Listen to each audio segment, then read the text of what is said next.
अस्सलामुअलैकुम। मैं मियां हुज़ूर का साहबज़ादा और खलीफा हकीम शारिक अहमद तारिक तारिकी जहांगीरी आज एक बार फिर आपकी खिदमत में हाजिर हूँ। अल्हम्दुलिल्लाह मैं आप तमाम अहबाब को ये बताना चाहता हूँ कि हम दौरे पंजाब पर जो है वो जल्द आ रहे हैं और मैं जो है वो आज डेट अनाउंस करने वाला हूँ।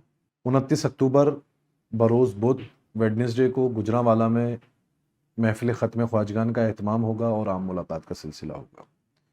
30 अक्टूबर को इंशाअल्लाह बाद नमाज असर दाता दरबार पर महफ़िल ख़त्म ख्वाजगान का एहतमाम किया जाएगा और 1 नवंबर बरोज़ हफ्ता हम जहलम में आम मुलाकात करेंगे और महफ़िल ख़त्म ख्वाजगान का एहतमाम होगा। 2 और 3 नवंबर को बरोज़ इतवार और पीर लाहौर में आम मुलाकात का एहतमाम होगा, आम मुलाकात का सिलसिला होगा। तो आप तमाम अहबाब जो किसी भी मसाइल के हवाले से, किसी भी परेशानी के हवाले से हमसे मुलाकात करना चाहते हैं या किसी भी हवाले से हमसे मशवरा चाहते हैं, वो आकर जो है वो इन तारीख़ों में, इन मकामात पर जो है वो आकर मुलाकात कर सकते हैं। अपनी दुआओं में मुझे याद रखें। जज़ाकल्लाहु खैरा। अस्सलामु अलैकुम व रहमतुल्लाह।